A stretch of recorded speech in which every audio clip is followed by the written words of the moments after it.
abrabom etesen e de na ekoso wo wabrabom ne make chewa ne se abrabo we mu no and give it up the biara da e ma wabemu mu da ese me yese na anye yi amame pem na kɔ wanim na menim se debi no oboafo ebeba oboafo eni awurade but ansa na wonyame ebehwura no de befa nipa so nti woni obi ene bedi impu ewo abrabom na nyame ayi na ma na ode aboa na wonso watimi afro akɔ wanim ewo abrabom ne yemfiri prekope eye kakra na wato obo ase ene ensembe na mo amo piesie na natile me de ba begum se ne me beje mu hwagu ho se ku ha na mo so mafa ne se ne sebi eja ato obi afuma e hye ne se ta anu o hye ankasa ne ensem na ne eja twiato de a me bitwagu o attention tv so e de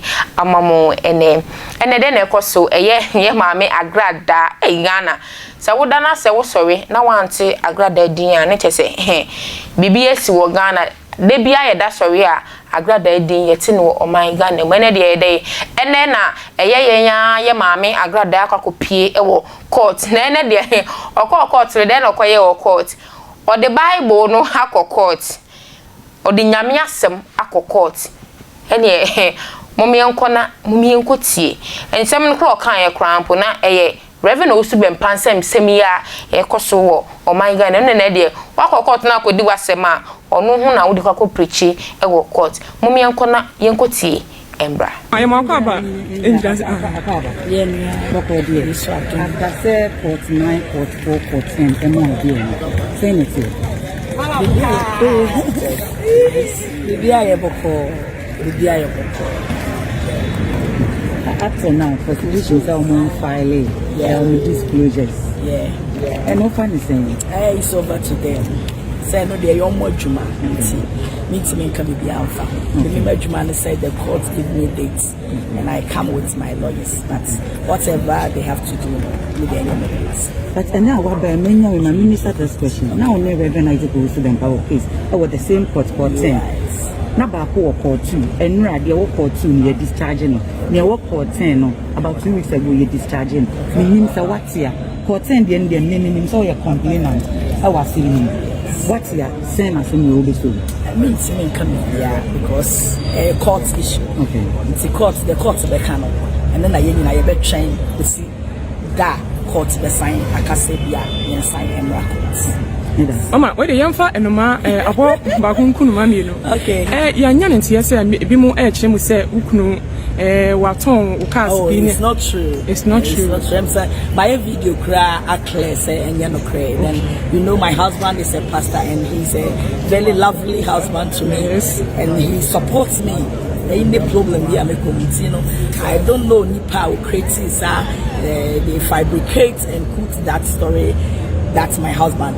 I Italian and it's never true. And you're not crazy. And then I've catch what the phone. They make a child bozagi phone in our bozagi. Let's say, rather ensure baby and our omokoso and empire and support to the ministry, you know, because the radio fryer say and no and they focus on the and Bible I can say o Christo ni amanye edos but ni no onwe rade eyini free ni nyina mo enti ne ekoso ni nyina no to me no I see to it say is some of the trials say Bible say your first semi and then they should prepare for the trials because ya Jim Messiah no he was the first person I crucify no ewo asempa no enti ye ekoso bia no erade enti bibia be kama and abozigi fo nyina me do be ase and everybody obon paye support to Reverend Evangelist mama part no onkoso emon paye na me ka am say 31st all night Empire Agradaa a heavyweight champion international ministry e wo wager junction I saw abamu ye kra there be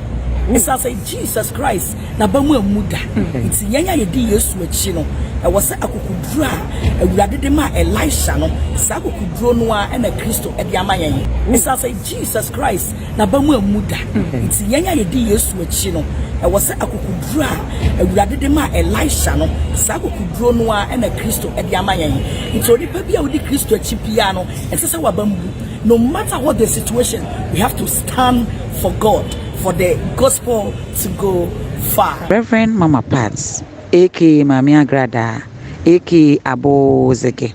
What you say? 31st night. Ebe bomfrete into obi amra. When in ye dikan Reverend Mama Pat. Ye che ne ba court. Court 9 and ne dikan. Court 10 and a tosumienu. Court 4 and a tosumiensa ni nyina. Ye man ni bill no. When in ye dikan on one kasa. Ufifie. Etina akemu. Ebe pie mu. Ewo court. Enya posifo ne de ne baaye. Wono ankasa. Na oba se de na wasiesie ne ho kama. Na wafa ne ho obi beka se wafa ne ho no. Na enya sem ketewa. Na ebere obi pie mu wo court. Na ye ni di nkomo ni mu baako. Bibisa ne se okofie after bill after wetimi wakame nyina no. Ohu ne sen. Na wo cheche ni nsim. Na wo hwe emaba wa bi edi mrika hu no. Etu mrika ba frɛ no mo je so mama party ya hu. Sa wo hu ofesa no. Na eye fe. Pa. Ene ade ba kwa me notice yen so ene se. Eku bi e from GNG Ghana needs Ghana for ababa we bia no so ahomada ne kom kyese oye PR enso eba bi nsamtwofo be miensa enan ene be pie mu e wo court ho ene mama part eba media no pa wosie no no ene abrante baako ene ba court demo ende bia se de ya meka abrante tuntum bia ya odi nachi case ba ye nyina wono a eno ne mama part enam to hwe video ni ma wono ena na wabie ka ne do a okache mama part se onfa chire ha emra emetinem. Reverend Mama Pat aka Agradaa aka Abozege asemi eye nipa bebra adwen se etwam ana yato atwene Ghana semdie enyama obira na eno ano no debi ne wo court ni waba court de ahye January 25th ne wo court 4 no nyame ya adoma January 11th obeba ne wo court 9 no January 11th. Mesai mama kwaba ediba attention TV so ene mu amasuma ne etwagu yese oja ne ebe ye oja ne attention TV so enze me etwagu Ghana it's Ghana edo hia okra man Ghana yede because oh sorry now until na Agradaa kan je say anya Ghana na wo se wu se bia wakakopie e wo Korea ana se bia Portugal na wakakopie na wakakopie wo USA ne bia want se bia weti radio bi na nje se oba social media so nje se onye du social media nje se wedru o man Ghana because Agradaa be hu no social media se ne hu nsem no e twagu nje bia so TV nje se want de nje se wako out of the country nje se wedru abrochi memu nje se na wonte Agradaa hokro bi kra betima frem se sa woni maba na ye frem na Agradaa because won na wate semu ukopie court a maame kodi wu nseme sabi kodi wu case wo ho enye o Rev Owusu Bempah nsem na de call na preaching maame udue bo ye maame due bo dodo uko preach da bi o asori na ote ye kra no ntimi preach e wo ho nwie na court dem na uko preach nti uko preach ye nya wodai maame Ghana fo se mmisa se da bi o ye nya wodai preaching now the kwa sorry them then na wo pay yenye day court for no mabro nti emfa this time maami Ghana for some country say emfa makramo ense ma mbetwagu ye e wa attention TV so no aye oja ni anu odzen ati ase na me de bremo attention TV so mo amu piesie na natile ene makramo da se ne esan be hia e wo attention TV so